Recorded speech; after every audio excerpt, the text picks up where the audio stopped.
I'm here to have a bit of fun. I'm going to help the team out styling up some of the IKEA room sets with sustainable accessories. But as well as that, and this is what I'm really looking forward to, I'm going to find out a lot more about how IKEA is creating a more sustainable range.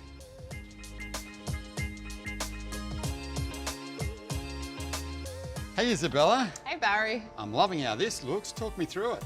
Yeah, so we based this room set on a real life family in our local area, and the focus was all about sustainability. We wanted to show people that it doesn't have to be daunting to live a more sustainable life. Love it. Now this is a gorgeous space. Are you finished off? We're just still making some final touches. Love the thought of that because I saw things in the store that I love and I reckon will work really well in here. Do you want to have a look? Sounds good. Yeah, let's go. Go shopping, you reckon?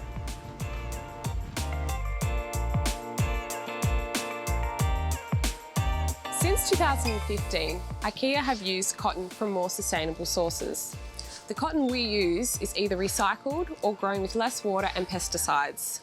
Today, we're going to choose this throw, which is a great lightweight option to transition into the warmer months. A great starting point when choosing cushions is to pick a colour theme and then mix textures and patterns. We're in the indoor plant section now, and we just can't get enough of plants. Not only are they beautiful, but they purify the air as well. Just be sure to check the label so you know how much water and sunlight your new plant baby needs. Have a look at you, you've already been shopping. Yeah, I've just got a few things here. Anything for me to get? Well, Baz, why don't you grab some of those baskets? Okie dokie. I'll tell you what they're for later. We've got one more thing to get. We're going to head over to the bins. Love a mystery. All right, I'm just going to put these up here. I think you're going to have to guide the way as well. All right, we're going this way. Isabella.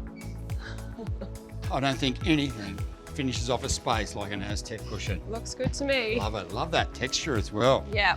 You know what I do love about what you've done with these smaller spaces? What's that? It just gives people a sense of balance and scale. In a big warehouse, you have no sort of sense of dimension.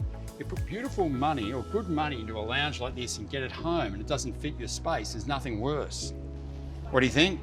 Looks great. I love it.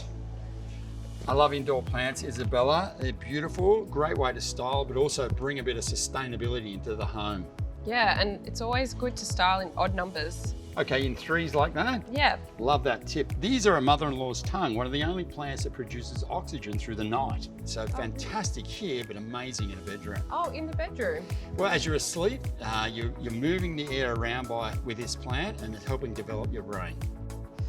So Baz, let me show you the fridge and freezer storage solution. Okay, what can I learn here? Well, a good tip that we always tell people is to store your herbs in water, and that means they last longer. So you'll always have fresh garnish for your meals. Anything that'll last longer is a great idea. What's with all the glass and the plastic? Well, that's a great way to store food inside the fridge and freezer. If it's in a transparent container, you'll be able to see it, which means you'll waste less food. So when you do cook up your big pot of veggie stock, a great tip is to store them in Ziploc bags lying down flat.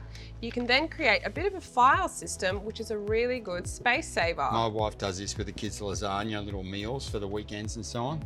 So good, and it's a time saver. Yeah. So meal prepping is another good one.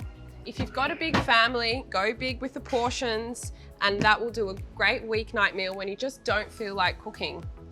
Or if you've got little ones around, smaller containers means you can just reheat them and not worry about cooking. Because this way you're not overcooking too much food either, are you? Exactly, and it cuts down on waste.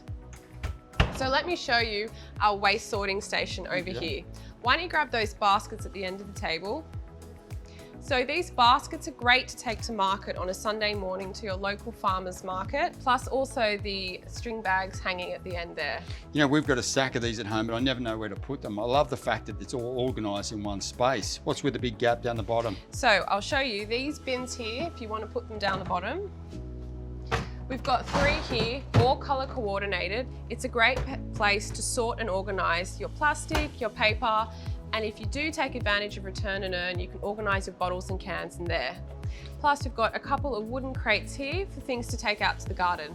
This is all about just making life a little bit more organised, makes it a little bit simpler, and we're saving energy, time, and a little bit more sustainable. Yep, that's These it. are great solutions.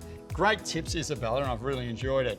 Thanks for joining us on this episode of A Better World Starts at Home. Isabella, IKEA and myself, see you next time.